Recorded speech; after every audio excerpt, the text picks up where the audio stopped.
Welcome back to my channel Pinki Pal. চলে আসলাম আবার তোমাদের সাথে রান্নাঘর নিয়ে। তো রান্নাঘর তো আছেই, সে রান্নাবান্না তোমরা আমি কি করব অবশ্যই তোমাদের শেয়ার করব। আর সবার প্রথমে বলি তোমরা কেমন আছো, আশা করি তোমরা ভালো আছো, আমিও ভালো আছি।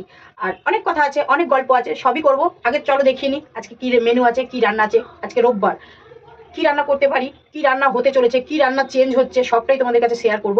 তো তার আগে ছোট্ট করে একটু প্রথমে বলে নিতে হয়, ইন্ট্রোটা দিয়ে নিতে হয়। তার জন্যই ভাবলাম যে আজকে ইন্ট্রোটা দিয়ে নিই। আর চলে এসেছে রান্নাঘরে তোমাদের কাকু। তো আজকে রবিবারটা প্রায় দিনই তোমরা জানো আমার রেস্ট থাকে, রান্নার দিক দিয়ে রেস্ট থাকে। তো আজকে তোমাদের কাকুই রান্না করবে। চলো দেখিয়ে দিই কি কি রান্না করবে, তারপরে চলো তোমাদের সাথে আমি গল্প করব। অনেক অনেক আনন্দ দেওয়ার গল্প করব, অনেক ভালো গল্প করব, যেগুলো শুনলে তোমাদেরও মন ভালো লাগে, আমারও ভালো লাগে। তা আমার ভালো লাগে বলেই আমি গল্প করতে আসি। আর সেই কথাগুলো শুনলে কারো খারাপ লাগে, কারো ভালো লাগে। যার খারাপ লাগে তাতেও আমার ভালো, আর যার আনন্দ লাগে, যার ভালো লাগে তাতেও আমার ভালো। দেখো, ভালো খারাপ নিয়েই একটা ফ্যামিলি, তো সেখানে সব জায়গাতেই ভালো খারাপ থাকে। আর তোমরা তো আমার ইউটিউব ফ্যামিলি, তোমরা তো তোমাদের মধ্যে ভালো খারাপ নিয়েই তো আজকে সামনের দিকে এগিয়ে যাওয়া না। তা সেখান থেকে দাঁড়িয়ে তো খারাপটা আমি শুনবো না, ভালোটা আমি সবসময় শুনবো সেটা নয়, আমি খারাপটাও শুনবো। দেখো আমার কমেন্টে ভালো খারাপ মিলিয়েই আছে, আমি কিন্তু কমেন্টগুলো দেখি, সবারই কমেন্ট দেখি। তো সবার প্রথমে বলবো যে আজকে মনিদি যে ভিডিওটা করেছো আমার ভালো লেগেছে, আমার মন ছুঁয়ে গেছে ভিডিওটা। তুমি আর এপি দিদিভাই সবাই জানো, মানে যারা জানো প্রথম থেকে, যে একটা মেয়ের জন্য একটা মা কত দূর কী করতে পারে, সেটা সবটাই আমি সবসময় করে দেখিয়েছি। আর সবসময় মেয়ের দিকে তাকিয়ে করেছি, তো আজও চলছি সেই মেয়ের মুখের দিকে তাকিয়ে। তো সব গল্প করব। এখন চলো রান্নার মেনুটা দেখিয়ে নিই। চলো, তো বসিয়েছি, দেখে নাও। ভাত হয়ে গেছে, এঁচোর চিংড়ি হবে, এই যে চিংড়ি। আর মাংস এনেছে, খাসির মাংস। তো আজকে আমি খাসির মাংস রান্না করব না। আর এই যে জ্যান্ত রুই এনেছে, আর আজকে আমি এই মাছটা রান্না করব। তার মানে এঁচোর চিংড়ি আর কাতলা মাছ, এই দুটো। কাতলা কালকেও খেয়েছি, মাছ রেগুলার থাকবেই। আর মাংসও রেগুলার হয়ে গেছে, কালকে চিকেন হয়েছে, আজকে মাটন। কিন্তু আজকে আর মাটনটা রান্না করবো না, বলছি ভালো লাগছে না, কালকে যেহেতু চিকেন খাওয়া হয়েছে, তো মাটনটা থাক, মাটনটা কালকে করবো। তো চলো, এটাও সেদ্ধ হয়ে গেছে, দেখতে পাচ্ছ। রান্নাটা দেখাতে পরে পারবো, কারণ পরে আমি শর্ট ভিডিওতে দেখিয়ে দেবো। চলো একটু গল্প করে নিই তোমাদের সাথে। তোমাদের মেনুটা দেখিয়ে দিলাম কি রান্না করবো, এখন জাস্ট একটু গল্প করবো। তোমরা কাকিমার গল্প শুনতে ভালোবাসো, তো তার জন্য কাকিমা গল্প করতে চলে আসে। আর আজকে আবার রান্নার মেনু দেখিয়ে চলো তোমাদের সাথে গল্প শুরু করি। রান্নার মেনু কি হবে, হ্যাঁ চেঞ্জ হয়ে গেল, কোনটা করবে এখন জানি না, সবটাই তোমাদের কাকুর হাতে। আমি রান্নাঘর থেকে বেরিয়ে চলে এসেছি, আমি এখন টিফিন খাচ্ছি, পরোটা। তো খারাপ লাগছে খেতে, তবুও না, মা তো, খারাপ লাগলেও নিজেকে শক্ত করে করতে হবে। তো এইটুকুনি বলবো যে তোমাদের আনন্দ দেওয়ার জন্য আমি আছি, শুধু তোমাদের নয়, রিমিকেও সবসময় আনন্দ দেওয়ার জন্য আমি আছি, আনন্দ দেওয়ার চেষ্টা করি। তো যে জায়গা থেকে আমি যেটা অনুভব করতে পেরেছি, যেটা আমার মনে এসছে, সেটাই আমি তোমাদের সাথে শেয়ার করেছি। আর সবথেকে বড় কথা, একটা মেয়ে, তোমরা যে দেখছিলে যে মা বাবা সবসময় গাইডে রাখছে, একে ওকে নিয়ে এসে রাখছে ওর হাসি ঠাট্টার জন্য, তো যতক্ষণ তারা থাকছে ততক্ষণই তাকে হাসি ঠাট্টার মধ্যে রাখতে পারছে, তারপরে কিন্তু যেই কে সেই হয়ে যাচ্ছে। তা একটা মেয়েকে রাখা, মানে আনন্দে রাখার জন্য একটা মা বাবা যতদূর করার করেছি, তো সেখান থেকে নিজে অনুভব করতে পারলাম যে না, এক চার দেওয়ালের মধ্যে মেয়েটাকে আটকে রেখে তাকে ডিপ্রেশনে দিনের পর দিন থাকাটা একটা খারাপ জিনিস।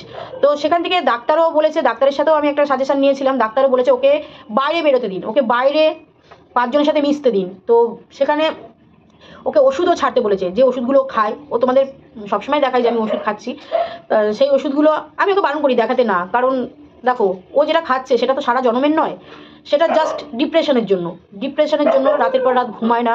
আমি তো মা, আমি তো পাশে যখন শুই আমি অনুভব করি, ঠিক আছে, ও ঘুমায় না, ওর মাথায় হাত বুলিয়ে দিই। তো সেখান থেকে দাঁড়িয়ে থেকে আমি ভাবলাম যে না, মেয়েটাকে সত্যি আমার 4 দেওয়ালের মধ্যে আটকে রাখাটা উচিত না। ও খোলা আকাশের নিচে ঘুরুক, বেড়াক, আনন্দ করুক, এটাই চাইবো। আর ও নিজের পায়ে দাঁড়াক। হ্যাঁ, তোমরা যারা পছন্দ করো না, যারা ভাবো যে ও পড়াশোনায় তো এইচএস ফেল, তাহলে ও এইচএস ফেলটা হতো না, কোনো কারণবশত হয়ে গেছে, থাক সেসব নিয়ে বলতে চাই না। তবুও ও ও আর কি কাজ করবে, দেখো কাজের কিন্তু অভাব নেই। আর তারপরে কালকে যে আমি বললাম দেখাশোনার ব্যাপারটা, মনিদি কথাটা বলেছে না, একদম পারফেক্ট কথাটা বলেছে, যেটা কিনা এখনকারের বাজারে মানে এত মেয়ের সংখ্যা কমে গেছে, ছেলেরা মেয়ে খুঁজেই পায় না। যতই সরকারি চাকরি করুক, যতই বড় বড় বিজনেসম্যান হোক না কেন, মেয়ে খুবই কম পায়। সেখানে দাঁড়িয়ে রিমির ভাগ্যটা সত্যি, সে ভালো ভালো চাকরিওয়ালা ছেলেই এসেছিলো, কিন্তু না, ও করবে না।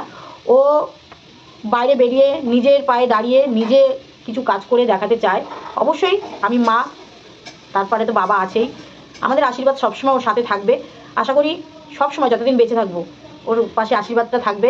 আর ফোন তো আছেই, ফোন কল তো আছেই। আর তোমরা কিন্তু কোনো সময় জিজ্ঞেস করবে না, তোমাদের একটা কথা বলে রাখি, ঠিক আছে? তোমরা সবসময় জিজ্ঞেস করবে না রিমি কোথায়, রিমি কোথায়, রিমি কোথায়। রিমি কোথায় আমি বলবো না, রিমি যেদিন সাকসেস হবে সেই দিন তোমাদের আমি বলবো যে রিমি কোথায়, ঠিক আছে?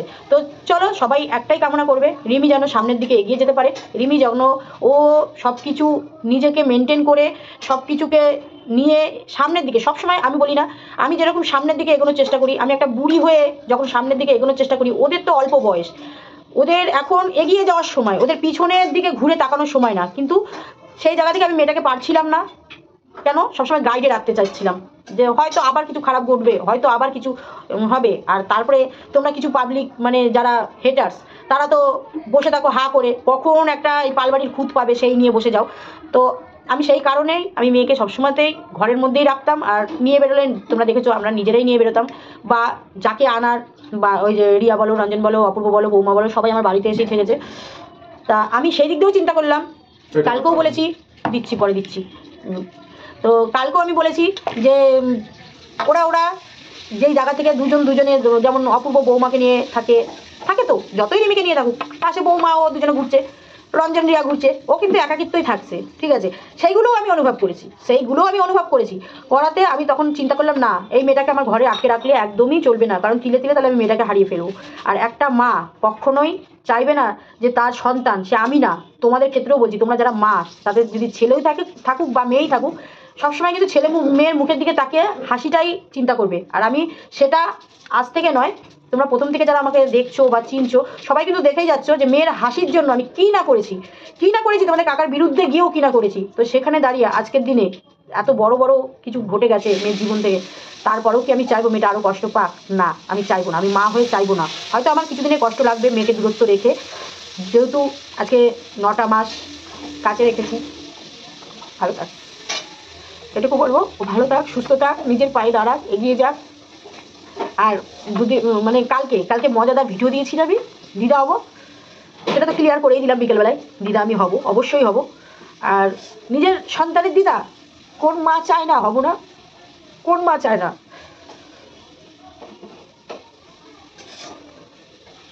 যাই হোক, সেজন্যই আমি সম্বন্ধ দেখেছিলাম, বিয়ে দেওয়ার চেষ্টা করেছিলাম, যে বিয়ে দেওয়া একটা দিদা হওয়ার আশ্বাস রেখেছিলাম। তো সেখানে দাঁড়িয়ে মেয়ে যখন বিয়েই করবে না, তো সব আছে, ভগবান চাইলে একদিন হবে পূরণ, সেই নিয়ে ভাবি না। যাই হোক, অনেকটা তোমাদের সাথে গল্প করে ফেললাম, অনেকটা।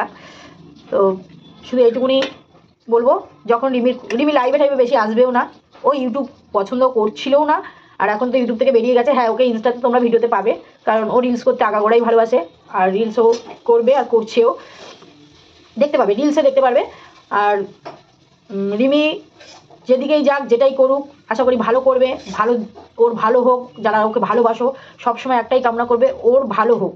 ও যেটাই করুক, ও যেন ভালো দিকে এগোয়, ভালোভাবে সাকসেস হয়ে যায়, সেটুকুই কামনা করবে। আর এর থেকে বেশি কিছু চাওয়ার নেই। একটা মা হিসাবে আমি তো সবসময় চাইবো যে ওর ভালো হোক, কারণ আমার আর পিছুটার কিছু নেই। যাক, অনেকটা বকে ফেললাম, ভিডিওটা অনেকটা বড় হয়ে গেল। একটু গল্প করতে আসি বলি না, চলে আসি তোমাদের সাথেই গল্প করতে। আর এখন তো মেয়েকে তো পাচ্ছি না, জাস্ট মেয়ের সাথে ফোনে কথা হচ্ছে, হবে, কালকে ভিডিও কলেও কথা হয়েছে। ও ভালো থাক, সুস্থ থাক, ওর পায়ে দাঁড়াক, এটাই কামনা করবো। আরও 5 জনের মধ্যে হেসে খেলে থাক, এটাই তোমরাও কামনা করবে, আমিও কামনা করব মা হয়ে। আর বাবা তো সবসময় চায় মন থেকে মেয়ে ভালো থাকুক, কিন্তু ওই যে বাবারা এমনই জিনিস, মুখ ফাটে তো মুখ ফাটে না, সেটাই মা বলে দেয়, বাবা তো বলতে পারে না। কিন্তু বাবার ভালোবাসা কিন্তু একই জায়গায়, মায়ের মতনই। মা কাঁদতে পারে, বাবা তো কাঁদতে পারে না, ওই জন্য বাবার ভালোবাসাটা কেউ দেখতে পারে না। তো চলো, ভিডিওটা অনেকটা বড় হয়ে গেল, নেক্সট ভিডিওতে দেখা হচ্ছে, টাটা।